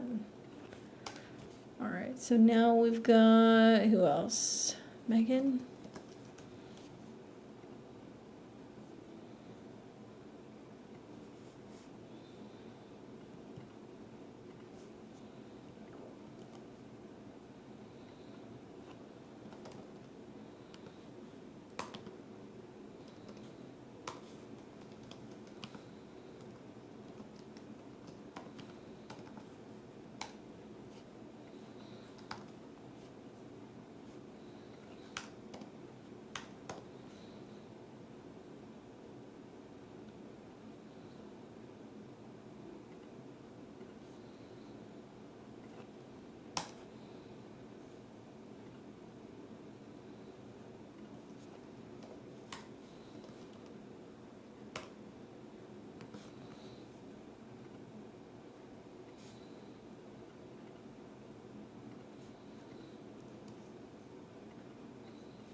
Let's see.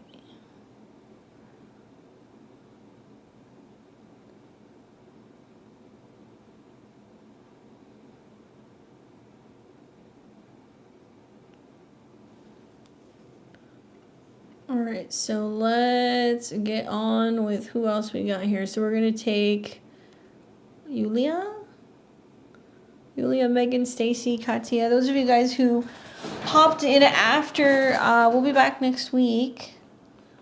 We already called last call, so for Ian and Enchanted, next week's tarot, but if you guys want to come back in 2 weeks, we'll have astrology back up before the eclipses. So you'll be able to find out. So let's take Yulia here.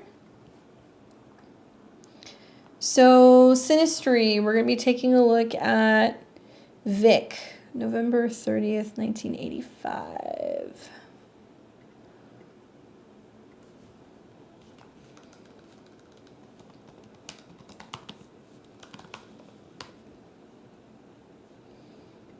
Looks like that was at 5:25 a.m. in Moscow.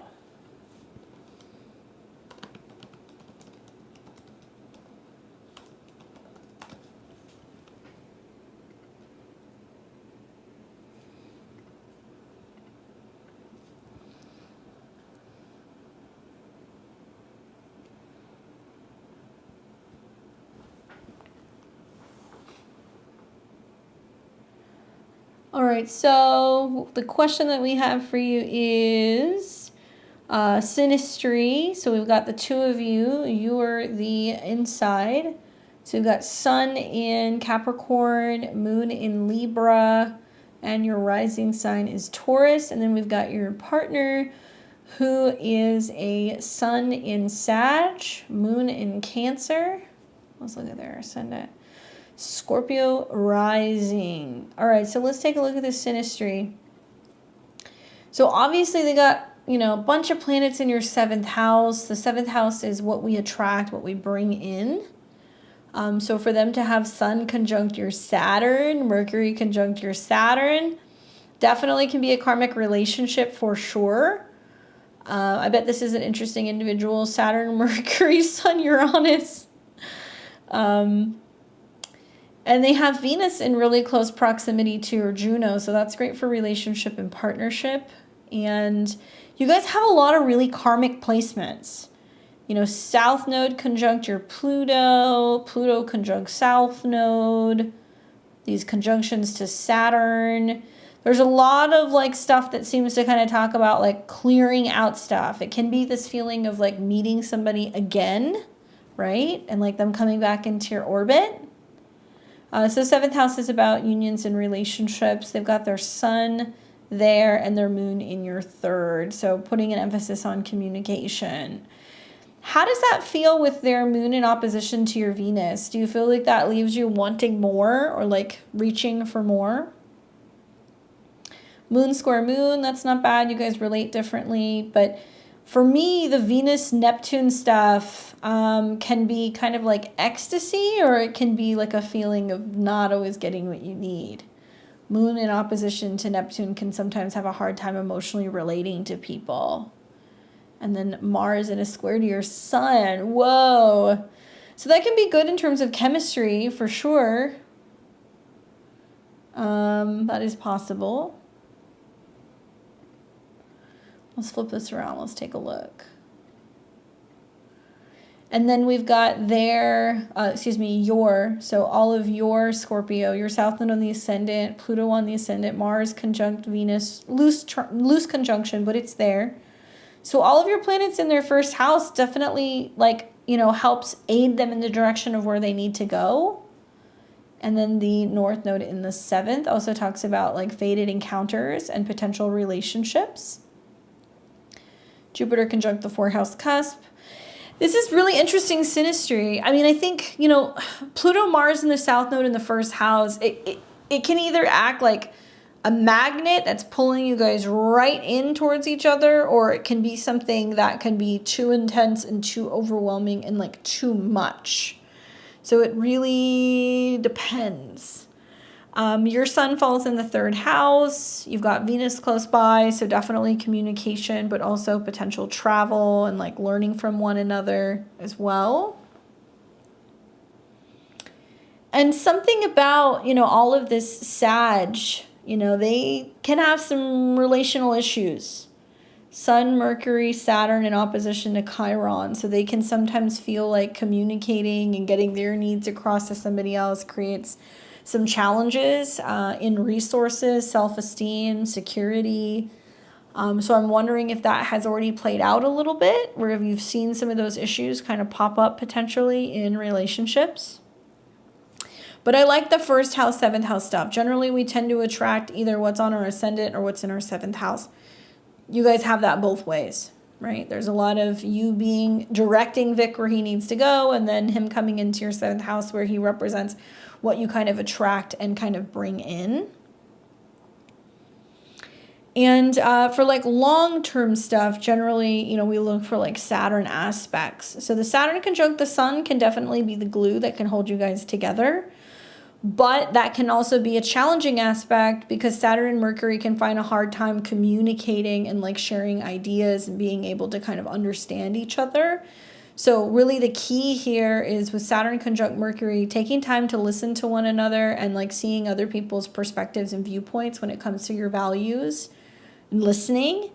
And I think that you can do that because there's so many planets that you have in the 3rd house, which is trine the 7th, which is okay, how can we talk through this, right? What's up, Wendy? I got you. I did the reading. You can probably see it in the playback. And something else I would take into consideration too is just the South Node Pluto stuff. I know you were born with it, but when you meet another Scorpio rising who has either Venus in the first house or Pluto there, once again, magnetic pull, and it can be really strong connection and fixation, but it can also be like obsession. So is the connection healthy, right? Are you encouraging each other to change, transform, evolve, and shed old skin? Or are you getting stuck and fixated on the past and not wanting to kind of like let things go? It can go one of two ways. But I would look into South Node Pluto Synastry because you guys have that. And that can be talking about where you can fall into old patterns of like learning how to release.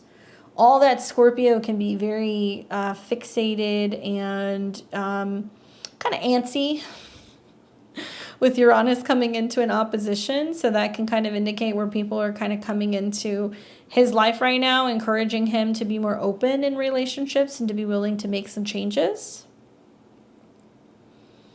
And obviously all your Scorpio trine, you know, his moon. And together you guys make a full moon, right? So he's got moon in Cancer, you have sun in Capricorn. So this is creating a full moon with the two of you guys. Technically, more so in the 3rd, 9th house. So I wonder, is this like cultural differences, language differences, challenges revolving around faith and belief system, philosophical kind of like debates that you guys are going through? And a Scorpio rising with moon and Cancer in the 8th house is very sensitive. So I'm wondering, as your sun forms this opposition, or is it putting the pressure on him to like be more open in communicating some of his fears, you know, really kind of showing the depth that he has? And of course, your North Node in his 7th, your Mars really close to his Venus. I really like your astrology with his, because I feel like you bring a lot to the table that's really beneficial in helping read and understand him. Where other people may not. Other people may see him as kind of stubborn and kind of closed off. And when I look at his planets in your 7th house, the only thing that really comes to mind that's, I'm going to say, kind of concerning is the Sun, Mercury, Uranus, all on your 8th house cusp. So it can feel very intense, very overwhelming, very, kind of karmic. Sun, Saturn, Mercury, right? And I wonder if there is something that's coming up with some of these eclipses for you guys that's going to be like some definitive decisions in relationships October through December. Because you're going to have a retrograde here, you're going to have an eclipse here. Whether or not there is like real seriousness in like moving forward, further commitment, serious commitment. If not already, but there's going to be more. I think that's going to be determined with the retrograde here. Watch for the eclipse at the end of October on his ascendant too, because that's going to be a huge kind of turning point, I think, for the things that he needs and how he's acting and how he's behaving in opposition to relationship stuff, right? Because ascendant, descendant is always relationship stuff. Interesting stuff. Go and look in some of that synastry. Sun, Saturn synastry, South Node, Pluto synastry. But the Mars, Venus conjunctions are great. I just wonder if he's a little antsy. Oh, that Sag conjunct your 8th house cusp. Hopefully that's helpful for you. What's up, Patrick?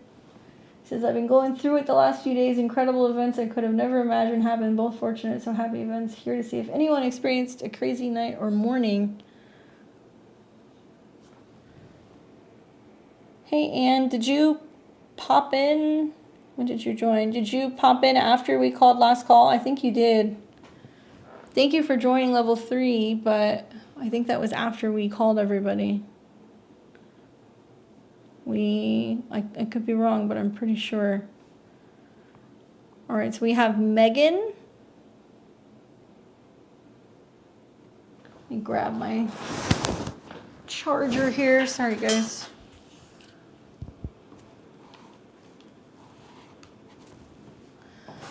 All right, so we've got Megan.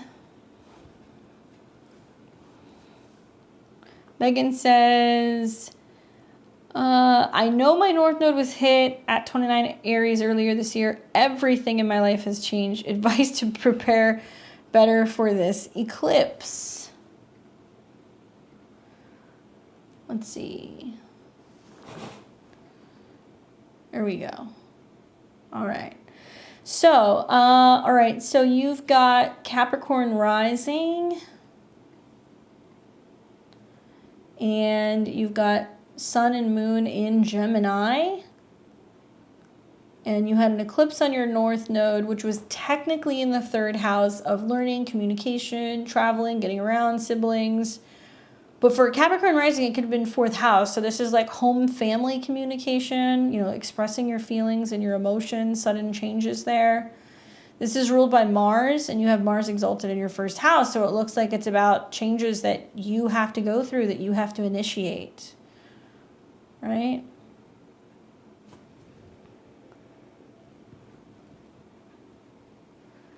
So that seems to be pretty significant. That eclipse is still coming through. So I know you're asking about the next eclipse, but just a word to the wise, when Mars hits 29 degrees, that's going to reactivate. So that's going to be October 10th. And then when the sun hits 29 degrees, that's going to reactivate. That's going to be around October 2nd. So those dates you need to save as well, okay?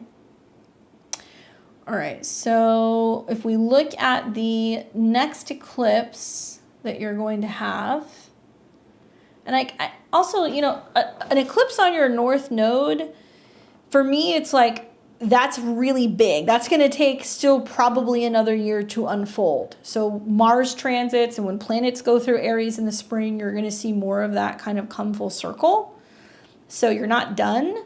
In fact, I would kind of be excited for when Mars and the sun come into Aries next year, because it's going to sit on the North Node, and that will have already evolved. So there's something new that's emerging in the spring, right? All of the above. Yeah, so many changes related to family. Yeah.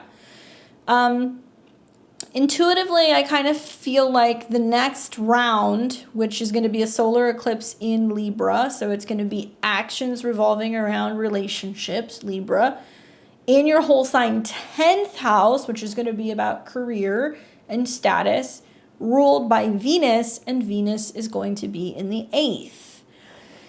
So this is basically going to manifest as, a situation where there's probably going to be a change going on at work, and also about your access to resources and other people's money.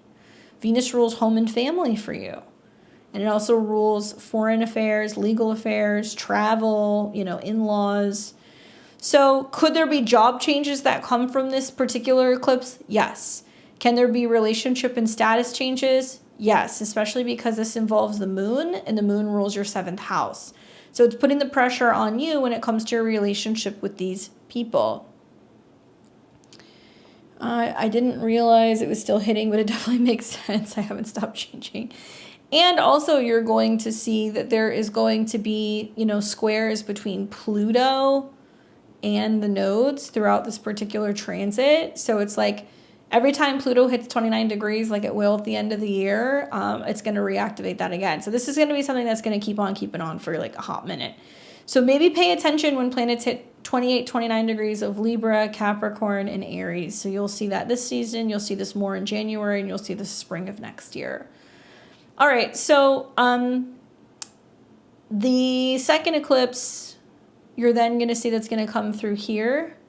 And this will be in Taurus on October 28th, also in your 4th house. So I feel like this is going to have similar effects of like home and family dynamic, but this is completing something.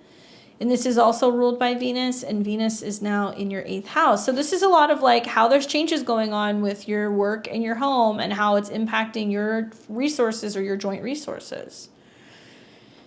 So Venus isn't happy in Virgo, and Venus is going to come into an opposition with Neptune. So there can be a sense of basically being like, okay, we're having to kind of put our heads together to figure out a joint resource situation. Believe it or not, the 4th house represents your partner's career, and the 10th house represents yours. So I could read this as there's growth and development and innovation with a partner's career, leading you to be more focused on home and family. maybe making some changes and sacrifices at work, but you're having some support that might actually come through them having some lucky breaks professionally. So spot on, my husband and sole provider. We just moved and we're suddenly super frugal. Yeah. Until Venus gets out of this opposition with Neptune and you start seeing like maybe Saturn trine Venus, or you see maybe Saturn trine Mercury, which will be in the new year, you know, that frugalness might ease up a little bit. But for the next several years, Saturn's going to be in your second house, and it's, you know, going to come into conjunction with Jupiter, and it's going to oppose. So I could definitely see a sense of like really focusing on that stuff and, you know, not overspending for the next couple of years. But a solar eclipse also in the 10th house can give you the opportunity to set new intentions in regards to work. So if you want in mid-October to set intentions revolving around going back to work or what you can take responsibility for or take care of, that particular eclipse is going to be 5th house from your sun, and it'll trine. So Libra is a fellow sister sign. So if you want to do something with a partner or something creatively, that's a really good eclipse to kind of work with. But yeah, eclipse on your north node, man, that one will play out for a bit. So just know that when Mars crosses Pluto with the sun, so you'll see a Mars-Pluto conjunction in mid-January. You're going to see a Sun-Mars conjunction in mid-January. And then Pluto is going to come into these degrees in February. Okay, so that's going to square again. And then for me, I'm really looking forward to when Mars goes into Aries. And that's going to be right around the end of May. And I wonder if this is going to be about you trying to do some kind of work from home, right?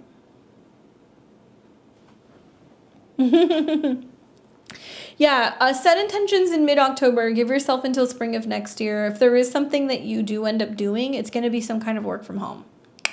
Mars in your 1st house, and it's the ruler of your north node. Maybe some kind of home business. And Mars in Capricorn might represent something that involves like I don't know, like cutting or printing something, or something home or fitness related, something that might be, you know, like something that you teach as well, because you have Saturn in the 10th. Maybe just for some passive income, right? I think of like the 3rd house as like doing something that involves like creating media or something that you can print or share or teach people. And it might be a really good idea to consider doing something like that for some passive income. Hopefully that's helpful for you, Megan. Good luck with some of these transits. All right, so I've got Stacy.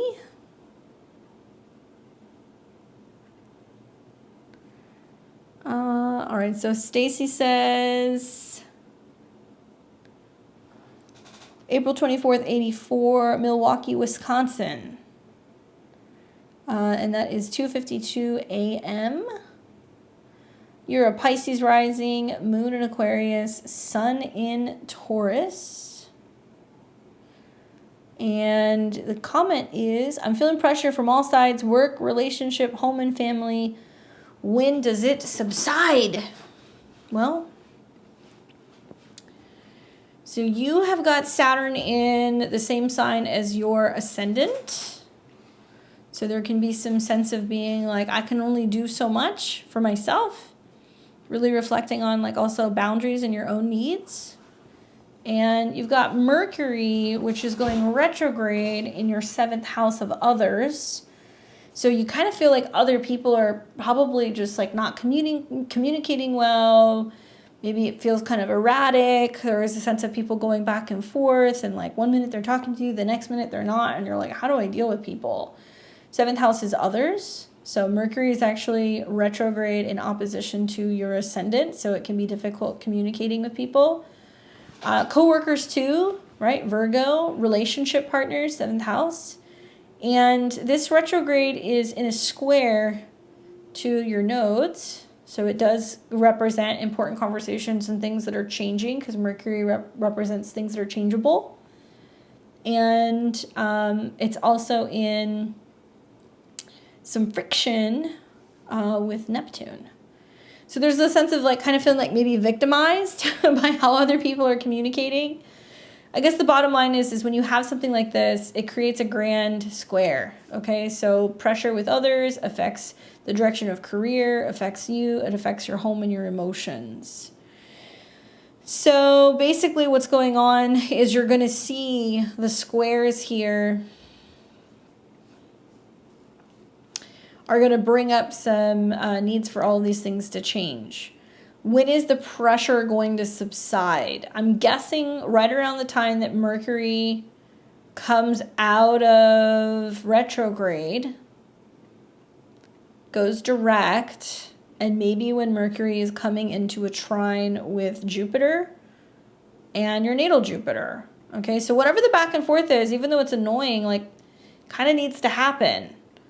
And when Mercury is forming a trine with Jupiter in the second house of personal values and resources, and a trine with Jupiter in your natal 11th of goals, it looks like you will have worked a lot of this stuff out with other people between now and like September 23rd. And things are going to ease up a little bit. Part of what's going on also is you're going to see, once again, eclipses that are going to be coming in. So this is what we're feeling in September. You're going to have a solar eclipse in the 11th house of action in regards to other people and relationships. And then you're going to have a full moon lunar eclipse in Taurus in your second house, end of October, and money and resources. Personally, I kind of feel inclined to tell you, like, you have to take a look at how people are acting and behaving. Like, the back and forth of it all, the stress of them miscommunicating and changing their mind and talking to you and then going back and forth and taking a step back. Like, other people changing their mind is not your issue. You know, part of Saturn being in your ascendant sign is about you looking at this whole retrograde going like, I can't continue to like let other people overstep my boundaries or my needs or my barriers, my, non-negotiables. And perhaps you've already been seeing this for a little bit. I mean, I think of like, since the sun came into opposition with Saturn, there should have been this sense of being like, man, this is too much. Right around August 26th, 27th. And then you had that full moon in Pisces where you should have felt it around August 30th. So yeah, it'll get a little bit easier once Mercury comes out of the square with some of your mutable placements closer to the end of September. And when we start seeing some supporting transits to Jupiter, which we'll have with Mercury, and maybe Venus. Venus can come in and smooth things over in relationships. I could definitely see that happening in October. That can be about kind of mending some of these relationships, trying to communicate effectively, trying to kind of, touch base again at the end of October. But a lot of what's going on is the reworking of relationships is based off of how you tell other people you will or will not be treated, right? That's really how it's kind of like looking for me. What else? Jupiter's going to trine this year, so that's good. So you've got, conjunct. So Jupiter's going to be conjunct that, and then you're going to have an eclipse at the end of October. So that's good. What's going on with your natal Mercury? Okay, so Pluto is starting to come in for a square. So I guess one other thing that I would mention, and this has kind of been more or less happening since the spring. So you have Sun conjunct Mercury in Taurus in your second house, and Mercury rules your relationships. And so what's going on right now is you're in your Pluto square. So when Pluto is at 0 degrees, let's go back in time here, you are experiencing a T-square. So yeah, since around about March, Pluto came into Aquarius, changing and transforming something about your relationships with others or friends or your goals. Squared your natal Pluto in the 8th, so changes in terms of your goals and your friends. And it also came into a square with Mercury. That's a tough square. That is particularly difficult. So this might also be the culprit as well. I wonder if some of these problems started brewing in March, April. Okay, we call this a T-square. And then when we got into Leo season and the sun came into that same square. Probably really started feeling at the end of July. Sun in opposition to Pluto, square Mercury.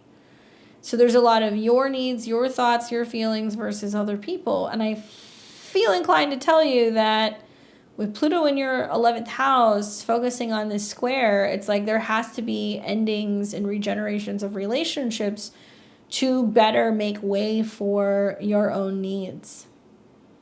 Right? And you have Sun and Mercury in opposition to Pluto. You're no stranger to having challenges in relationships. If you have Sun, Mercury in opposition to Pluto, there are lots of situations in your life where you feel like either financially or in terms of, your resources, your self-esteem, there is an ongoing story of like where there is some undercurrent of challenges with individuals who might be mean, right? Pluto, manipulative, that kind of stuff. So I would personally learn more about Pluto in opposition to Mercury, where there's some intense communication that goes on. And I think Pluto kind of popped in and it nicked that and is bringing up relationship issues and friendship issues at the same time. Pluto's going to go back into Aquarius. So kind of feel inclined to tell you this is going to come back again. And this will be right around end of January 2024. So when Mars, Pluto, the Sun are squaring, you're going to see this again. And I think what it's trying to do is just totally transform some of your relationships with others to bring in people who are going to make you feel better about yourself, who are going to allow you to be able to focus on the things that you want or say the things that you need without there being too much of a challenge. But Pluto transits last a long time, so you'll see this go back and forth for about a year before it finally moves through. So it'll get easier over these, this next month, but it's going to come back again in February of 2024, okay? Go and learn about having Pluto in opposition to Mercury. Intense conversations with other people about wants and needs and resources tends to kind of come up. Hopefully that's helpful for you. And it looks like I've also got Katya.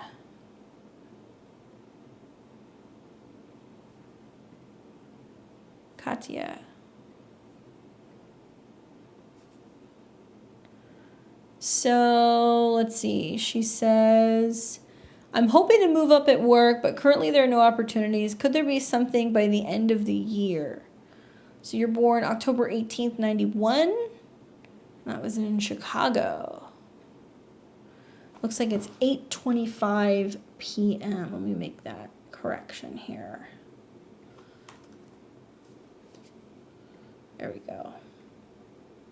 What's up, girl? So asking questions about work, and right now there's no opportunities, but wondering if there could be something coming down the road. Well, Saturn delays, but he does not deny. You got Saturn that's moving through your 10th house of career, in conjunction to your moon, which is about money and resources and whether or not you feel positive or optimistic, or if you're feeling limited, right, about the vision when it comes to the future of your work. And Saturn is retrograding over your moon. So A, this can come with some heavy moods. B, there's also sometimes challenges with women in the workplace or female bosses. But I actually feel like there's a lot of support here. Even though Saturn on the moon can be challenging, Saturn does very well in the 10th house, so it may reward you if you put in the work and the effort. And you're also going to see Saturn that continues to stay in a trine to your Mars and your Mercury this year. That's your chart ruler. So a lot of it comes down to productivity, if you have support from a team, if you're being consistent with what you're getting done. So I kind of feel inclined to tell you that probably down the road, on the back end, whether this is when planets come into Scorpio in the 6th house and it can help you find work. So this will be mid-October on. Especially like right around the 23rd-ish, 24th, there can be some work that can kind of come through here. And again, when Saturn goes direct, and that's when you start to see the effects of all the hard work that you've been putting forth. And this will be from early December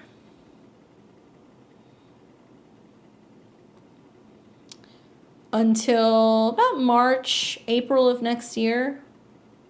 That's the time window. So December through round about mid-March.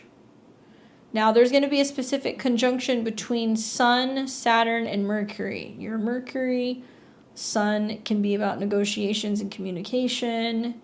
Saturn can be about commitment. So it can be that you're committing to like a new position or something where you have more recognition in February of next year. It could be that you consider taking a job that's in another location because you're going to have Saturn oppose Jupiter and Venus. So it's possible like a job in another city or another part of town pops up and you're considering that. This will be in February. But if this were me, man, as soon as Mars goes into Scorpio, I would start looking because Mars performs very well in Scorpio and also in Capricorn. So here, I would start the hunt on October 12th.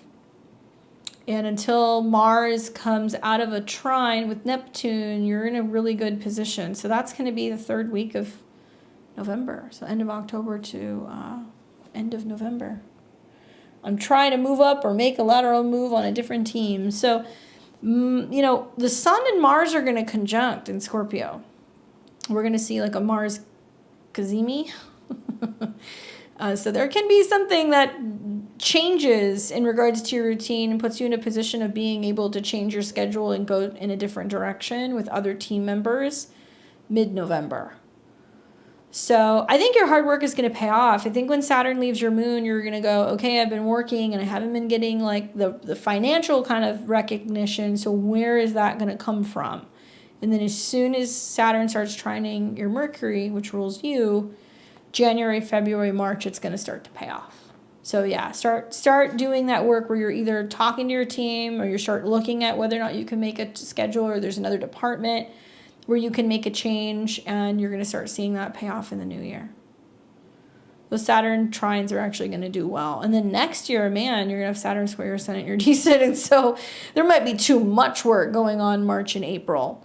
Although Pisces talks about like your dream position. So it needs to be something where you feel like, it is what you really genuinely are dreaming of, what you really want to make happen.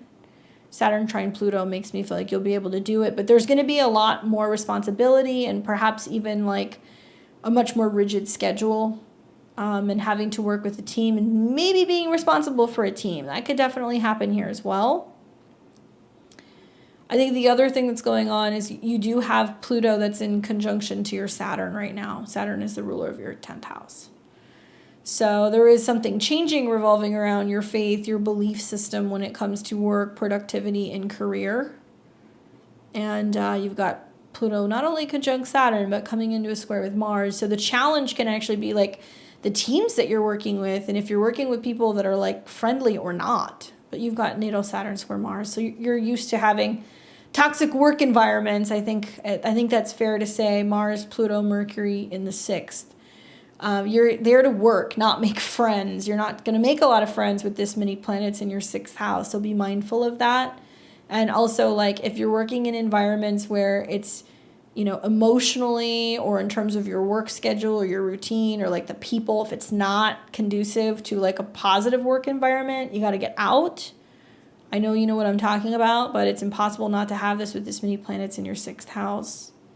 So as Pluto's hitting Saturn and it's squaring Mars, it's not going to want you working in environments where you've got people who are just like gossiping and trying to create problems and like, no, it's not going to work. It's going to push you out of some of those dynamics. Snaking my way through all that toxic work environment, staying in my lane always. Yeah, you're going to have to. But I think, Saturn in Pisces in the 10th house is like taking the high road. It's like, nope, I'm not going to sink to those levels to make my way to the top. I'm not going to talk badly about people or, pick sides or, start quarrels to try to kind of like make my way up. Like, no, staying far away from some of that drama is the way to go, right? And so I think, yeah, you'll see, especially January, February, some of these things are going to change, but something might be brewing when the Sun and Mars come into conjunction in your 6th house. You're probably going to see that there's a bit of a squabble going on at work. So be mindful of that. It's going to be for a minute. It's going to be in mid-November. The Sun and Mars are going to move together for quite some time from the new moon in Scorpio. So this new moon trine your 10th house is great. So this is November 12th. But then there's going to be several days where some new opportunity comes from the fact that there is like cutting some people or letting some people go. So kind of see where the dust settles at the end of November before you make a move. Okay? Hopefully that's helpful for you. That's so rough with all those planets in the 6th house. It's like you never know what you're like getting into when you start working somewhere, you know? People start kind of showing their true colors. Let's see. All right, so hopefully that's helpful. Looks like we got just about everyone.